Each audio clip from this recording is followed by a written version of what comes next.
Saludos y bienvenido a Ciencia 360, el programa donde tienes la oportunidad de hacer preguntas de carácter científico y contestarlas con investigaciones tanto teológicas como con el campo de la ciencia. Mi nombre es Efraín Velázquez, arqueólogo y profesor de hebreo bíblico, y tengo la oportunidad de tener conmigo en otra ocasión a la profesora Marcia Crespo, profesora de biología de la Universidad Adventista de las Antillas. Bienvenida, profesora. Muchas gracias, Efraín. Otra vez tenemos la oportunidad de compartir con nuestro público televidente temas interesantes y esta vez vamos a trabajar un poquito con la arqueología y la ciencia. En esta ocasión tenemos la oportunidad de repasar algunos de los conceptos que tú como profesora haces con los estudiantes. En algunas ocasiones, algunos piensan que cuando envían a sus hijos a universidades cristianas, solamente son expuestos a un lado de la versión de los eventos pasados y también de la investigación presente. Sin embargo, tú das una clase que se titula Filosofía de la Ciencia. Sí, eso es correcto, y en esa clase pues tenemos una visión completa, ¿verdad?, de todos los paradigmas que hemos estado hablando en los diferentes programas. Y prácticamente pues presentamos tanto la postura creacionista como la evolucionista y todas las ramas que surgen de cada una de estas dos grandes posturas. En esta ocasión pues vamos a estar hablando acerca de la arqueología, y es bien interesante, ¿verdad?, porque tú como arqueólogo pudieras contribuir mucho a este tema. Pareciera ser que Egipto es uno de los lugares del mundo, ¿verdad?, donde más fundamentos tenemos arqueológicos. ¿Pudieras hablarnos un poquito de los anales reales de Egipto? En el caso de Egipto, nosotros tenemos tribus que en un momento dado se unieron, Egipto Alto y Egipto Bajo. A veces por el hecho de que vemos el mapa en el norte, pensamos que ese es Egipto Alto, pero Egipto Alto es en el sur, la parte de las montañas, y una vez se unen la corona de Egipto Alto con Egipto Bajo, comienzan las primeras dinastías egipcias. Así que tenemos registros bastante antiguos de cómo esta civilización, antes siendo tribus dispersas, entonces se unen, desarrollan proyectos urbanos y ellos también dejan un registro histórico acerca de cuáles fueron sus actividades. ¿Cuán confiables son estas evidencias arqueológicas que podemos encontrar para que nuestro público, ¿verdad?, tanto creacionista como evolucionista, pudiese tener un marco conceptual del fragmento, ¿verdad?, y de lo que representa en términos científicos? Pues realmente nosotros hemos encontrado evidencia directa y evidencia indirecta acerca de lo que conocemos como historia bíblica e historia contemporánea. A veces hablamos acerca de estos círculos de evidencia. Cuando hablamos acerca de evidencia muda, nos estamos refiriendo a arquitectura, edificios, casas, hablamos acerca de alfarería, diferentes tipos de cerámica, instrumentos, herramientas. Cuando hablamos acerca de anales históricos, entonces hablamos acerca de cartas, hablamos acerca de tal vez algunos registros reales, hablamos acerca de correspondencia o tal vez estelas que se utilizaban para promoción personal de los diferentes monarcas. Y el tercer círculo de evidencia lo tenemos en la Biblia.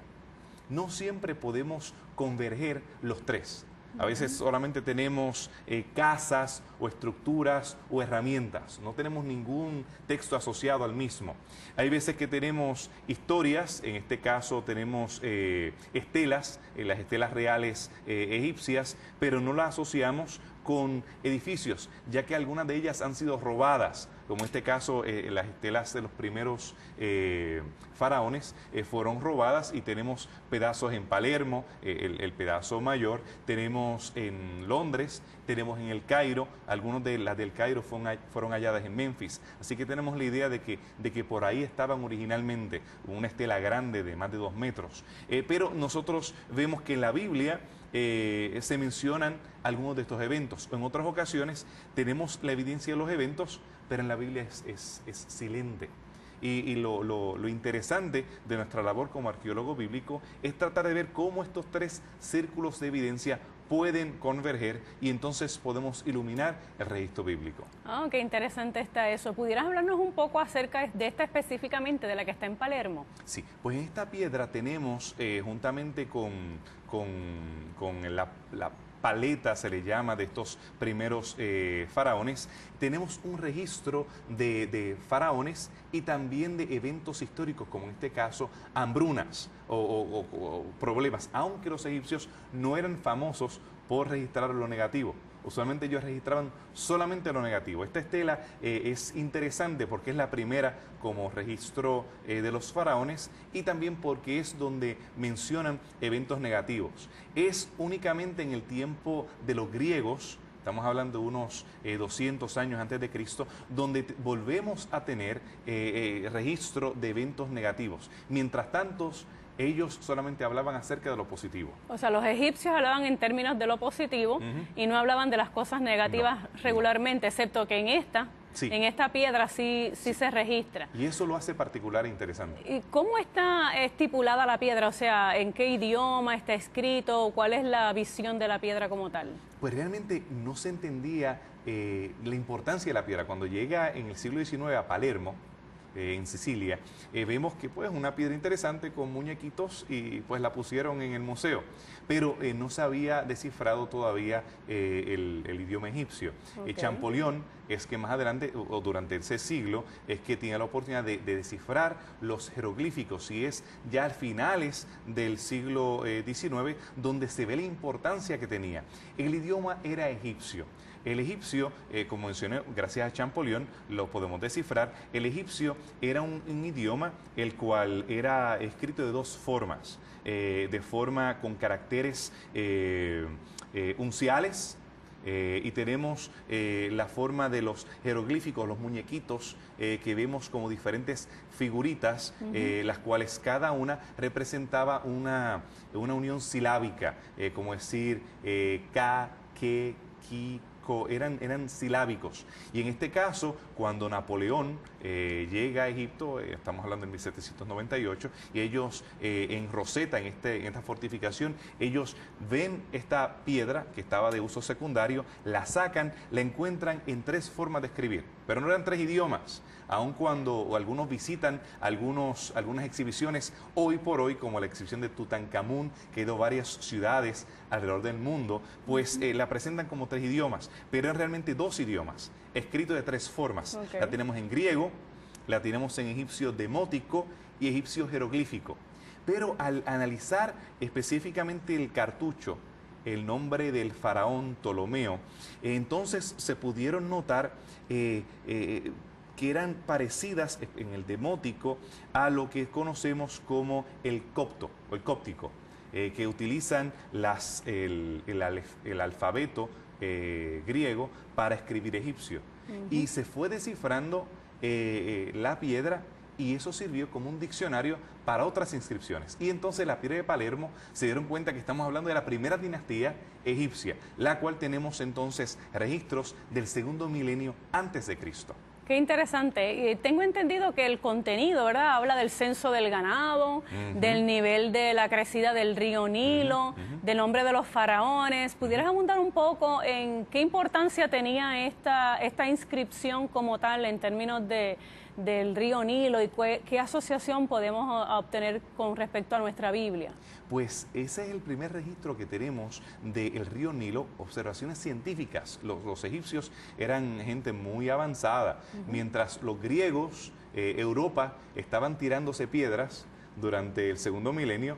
En Egipto tenemos los africanos con una civilización sumamente adelantada, con matemáticas, ciencia, medicina, literatura. Y ellos tenían lo que llamamos un nilómetro. En la isla de Elefantina tenemos este nilómetro, en el cual ellos podían determinar el nivel, cómo iba ascendiendo o descendiendo, y poder pronosticar si iba a haber hambruna o no. La Biblia nos habla acerca de varias hambrunas.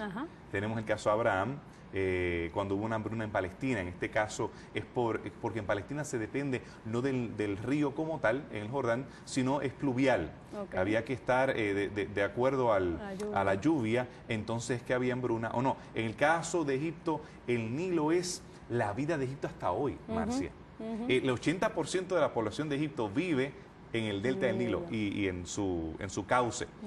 Más allá de ello, lo que ves es desierto. Y ahí vemos, son estas observaciones científicas que se encuentran ahí, que han sido sustentadas por otros otras investigaciones científicas que se han hecho hoy por hoy. ¿Existe alguna controversia con respecto a la piedra y el contenido en términos de los arqueólogos que han interpretado? Sí, porque tenemos dos formas de entender la sucesión de los faraones. En muchas ocasiones se pensaba que estos faraones iban uno detrás del otro, cuando lo uníamos con otro. Estamos hablando del reino antiguo y después los reinos subsiguientes. Pero tenemos que muchos de estos faraones eran corregentes. Okay. Y tenemos que en algunas ocasiones se dividió Egipto norte y el sur, el alto y el bajo, haciendo que hubiesen faraones que estaban reinando al mismo tiempo. Por esa razón tenemos cronologías altas y cronologías bajas, las cuales depende de cómo se han ordenado los faraones, si son consecutivos o si son corregentes. Así que aún dentro de la comunidad arqueológica tenemos estas dos posiciones principales, por hablar de dos, hay tal vez un poco más de ellas, estamos hablando de 3 o 4, pero por lo menos hay un consenso entre la mayoría de los arqueólogos e historiadores para hablar acerca de una cronología media o corta, en este caso podemos decir, porque antes le hablábamos de cronología corta, pero hoy tenemos cronologías más cortas aún, las cuales quieren ascribir la civilización egipcia a un periodo más temprano, pero podríamos hablar de una cronología corta por conveniencia con lo que nosotros tenemos en esta piedra, la piedra de Palermo. En otras palabras, nosotros no podemos confiar 100% de que esta es una evidencia contundente de que hubo un periodo de 7 años de hambruna en el pueblo egipcio y que José fue el que ministró todo ese proceso. No tenemos evidencia como tal de la intervención de José, no tenemos evidencia de que Dios o Yahvé le haya hablado a través de un sueño.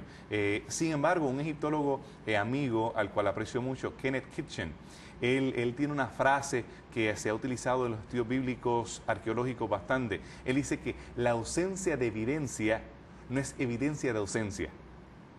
El hecho de que no tengamos algo en un periodo, por ejemplo, un periodo que asumimos que había habitación porque tenemos un registro histórico, pero no encontramos nada, no significa ausencia de evidencia. No hay nada, pero no es evidencia de ausencia porque tal vez en el caso de Nabonido o otros, los hititas que podemos mencionar más adelante, encontramos que más adelante el arqueólogo encuentra esa evidencia perdida y no podía ser tan categórico de decir no existía, no hubo esta hambre, no hubo esta historia bíblica, no tiene evidencia, sino que tenemos que a veces ser pacientes. Estamos hablando, Marcia, que solamente un 5% de los lugares donde hay evidencia bíblica han sido excavados.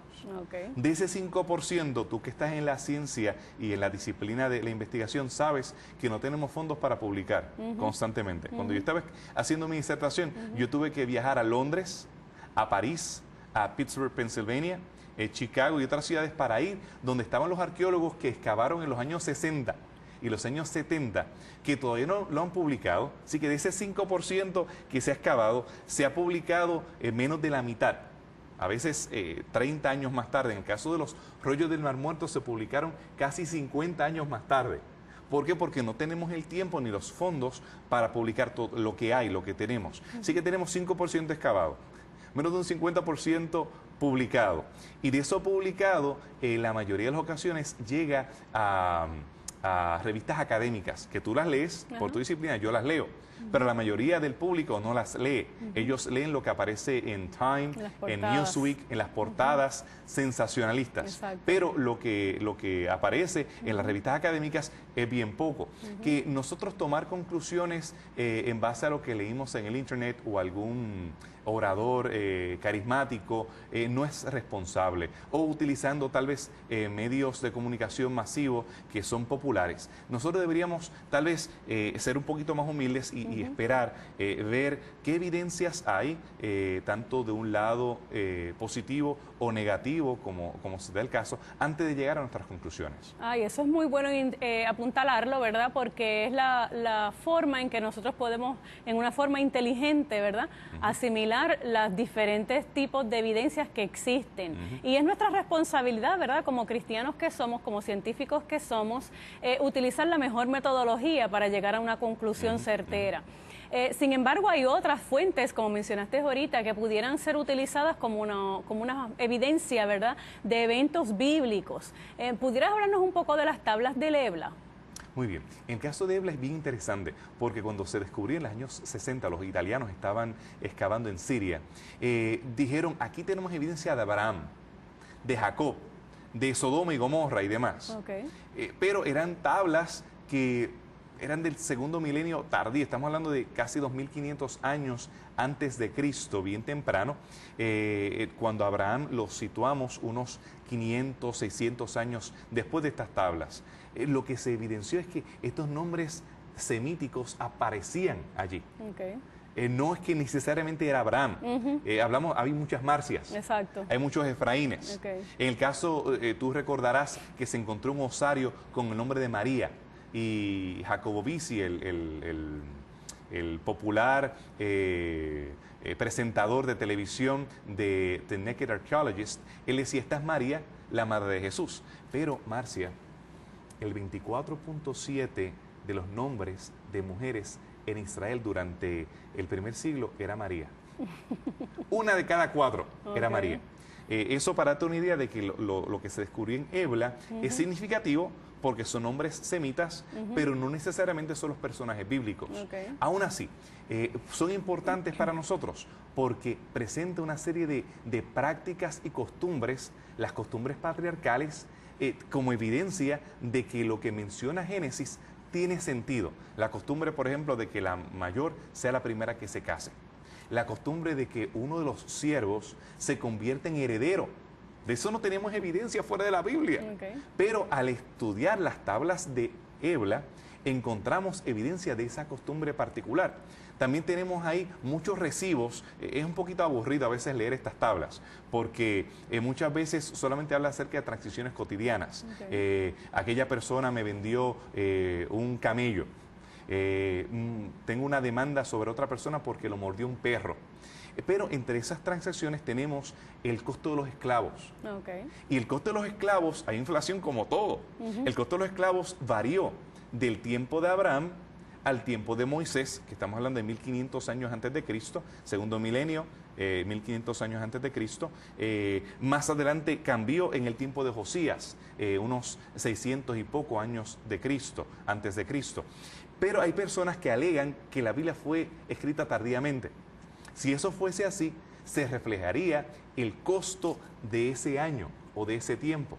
Lo interesante de las tablillas de Ebla es que presenta el costo o el cuadro económico del segundo milenio para que veas cómo cambió el precio o estos costos cambiaron a través del tiempo hasta llegar a los tiempos de Josías o los tiempos de Jeremías, donde se descubrió el Pentateuco, pero algunos alegan que ahí fue donde se creó. Se fabricó el Pentateuco 700 años antes de Cristo aproximadamente. Por esa razón estas tablillas son muy importantes para nosotros. En otras palabras, me estás mencionando que esta es una evidencia indirecta, que es muy importante entonces el contenido de estas tablas. Aunque no menciona el Abraham bíblico, aunque no menciona que Yahvé le habló de noche. Muy bien. Pero sí nos habla acerca de el milieu, el contexto, el Sitting Leben, hablan los arqueólogos del texto como tal, dando evidencia de que sí nosotros tenemos a alguien que estaba familiarizado con lo que se estaba hablando. Muy bien. Si pudiésemos hacer algún tipo de registro hacia bien atrás en la historia, ¿a qué civilización pudiéramos llegar? Como la primera civilización que se registra en la historia que entendemos, ¿verdad?, que fue real. Pues nosotros tenemos los sumerios. Los sumerios de Mesopotamia tenemos realmente la cuna de la civilización. Cuando hablamos acerca de civilizaciones prehistóricas, no necesariamente anteceden a los sumerios. En algunos casos sí. Se hablan acerca de los neolíticos. Estamos neolíticos, calcolíticos. Cuando hablamos acerca de estos diferentes materiales, estamos hablando de edad de piedra, calcolíticos de la edad de bronce, de cobre, y la edad de bronce, que estamos hablando ya en el caso de los sumerios, estamos hablando de 2500 años antes de Cristo, según la cronología contemporánea, la que más se utiliza. Estas civilizaciones comienzan a escribir. Por eso se habla acerca de civilizaciones históricas. Ellos comienzan a escribir no anales históricos, comienzan a escribir en algunas ocasiones recibos. Probablemente la agricultura y el comercio son los que impulsan estos primeros escritos. Tenemos evidencia de utilizando un palito, el stylus, sobre barro, se comienzan a hacer algunas formas, las cuales eran pictográficas. Se veía algo así como la cebada, o como el trigo, o como un pajarito. En dibujos. Un dibujo. Eran pictográficas y silábicas. Cada una de estos símbolos representaba una sílaba. Como te mencioné anteriormente, que, ki, ka. Eso hace que sea bien largo. Exacto. Estamos hablando de unos 300 símbolos que necesitas para hacer una carta inteligible.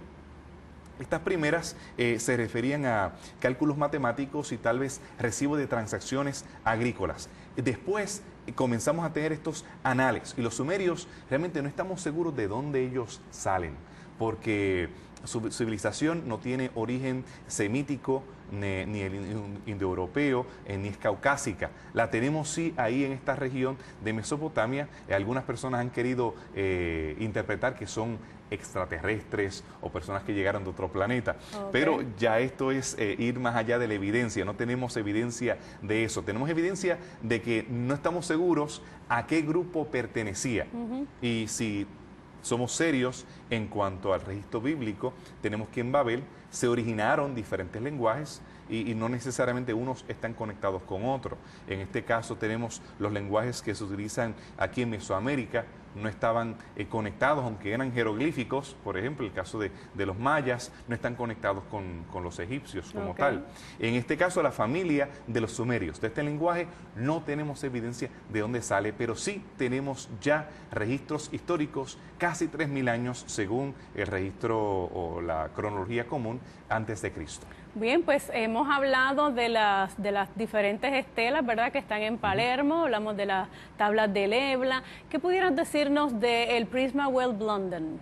Pues mira, en el caso de este prisma es interesante, que se encontró en Mesopotamia también. Es interesante porque ahí se habla acerca del diluvio, de un diluvio. Más adelante en Nínive vamos a encontrar referencias a diluvios. No podemos interpretar cada diluvio de Mesopotamia con el diluvio bíblico. Muy bien. Tenemos la épica Astrahasis, la Enuma Elish, que nos habla acerca de diluvios, de inundaciones, los cuales eran comunes en esta parte. En Mesopotamia, al igual que Egipto, dependía de ríos. En el caso de Egipto era el Nilo, en el caso de Mesopotamia, que significa tierra entre ríos. Mesopotamia, en el caso del Tigris y el Éufrates, que son los ríos principales, y había varias inundaciones. Pero este prisma nos habla acerca de un diluvio inmenso, un diluvio universal. Y tenemos varias civilizaciones alrededor del mundo que nos hablan acerca de diluvios universales. En este caso también nos habla acerca de reyes que vivieron cientos de años y genealogías amplias similares a las que se presentan en la Biblia. Por esa razón, con el caso de la evidencia que hemos presentado anteriormente, no prueba la Biblia, pero ilumina la Biblia. Ilumina la Biblia. Nos hace ver que la historia bíblica es parte de un contexto y que tenemos historias que son paralelas o similares a las que se presentan en las Escrituras. En otras palabras, que armoniza bastante, ¿verdad?, la época y lo que implicaba el jeroglífico o el dibujo pictográfico que se representa allí. ¿Cómo entonces pueden los arqueólogos utilizar todas estas evidencias para hacer científico su proceder? ¿Cómo manejan ustedes esto? Bueno, en el caso de la Iglesia Adventista del Séptimo Día, que ha estado trabajando en la arqueología durante el pasado siglo aproximadamente, nosotros tuvimos la oportunidad de excavar en Jordania. Y en Jordania la idea principal era ver algún tipo de evidencia del éxodo bíblico. Y nos fuimos en el año 1967 a excavar a Hesbón, identificándolo en ese tiempo con el Hesbón bíblico. Se excavó una season, después otra temporada, otra cuarta temporada, y no se encontró más evidencia del éxodo. Aun cuando se menciona en la Biblia que había allí diferentes civilizaciones, amorreos en este caso, relacionadas a la Biblia. dejamos de excavar. La mayoría de los otros cristianos o evangélicos que excavaban y no encontraban evidencia, o dejaban el lugar, o en algunas ocasiones marroneaban, y tú sabes que en ciencia se utiliza mucho ese término, concepto, sí. ese concepto de marronear la evidencia para que encaje con lo que yo creo. Y nosotros dijimos, no tenemos evidencia. Nosotros vamos a excavar en otro lugar, en Yalul, que queda cerca de esa área, para ver si encontramos evidencia de la época de hierro, que es relacionado o bronce tardío, relacionado con el Éxodo. Pero nosotros tenemos que ser responsables con la evidencia. Publicamos, y hoy por hoy, la Iglesia Adventista es muy respetada, tanto en Jordania como en los Estados Unidos, por su trabajo científico. Nosotros vamos a contar la alfarería, contar la cerámica, nosotros somos responsables con lo que no hallamos y tratamos de entonces lo que sí hallamos, verlo en el contexto de iluminación de la Biblia, nunca para tratar de probar la bíblica. Un arqueólogo bíblico responsable nunca va a hablar de probar las Escrituras, va a hablar acerca de iluminar las Escrituras, porque Marcia, al fin del día, la fe es un don de Dios. Ciertamente. Ninguna piedra puede garantizarnos la fe. Ningún descubrimiento puede producir en una persona que no tiene fe algún tipo de experiencia. Eso es un milagro del Todopoderoso, el cual, hablándole al corazón de la persona, en mi caso, no han sido las piedras las que me han convencido, no ha sido esa evidencia la cual me ha hecho creer en la palabra del Señor. Es cuando el Espíritu Santo le habla al corazón, que entonces la persona puede reconocer que todas estas piezas, estos puntitos, puede ver la línea entre esos puntitos conectándose. Me imagino que lo mismo sucederá contigo en tu experiencia como científica. No es la ciencia, no es el tubo de ensayo, no es el microscopio lo que te da a ti la evidencia o la fe para tú poder mantenerte enfrentándote a la enfermedad o la muerte. Es la experiencia sobrenatural de la fe como un don de Dios, lo que entonces nos garantiza que nosotros podemos conectarnos con el Todopoderoso y nosotros poder aceptarlo como factible o como algo efectivo para nuestra experiencia como cristianos. Tú, Marcia, en tu experiencia, yo estoy seguro que tú has enfrentado evidencia positiva y negativa para la creencia en el Todopoderoso. Yo estoy seguro que tú, al igual que yo, has llegado a la conclusión de que pidiéndole al Ser Todopoderoso es la única manera que puedes tú experimentar la cercanía con el Señor.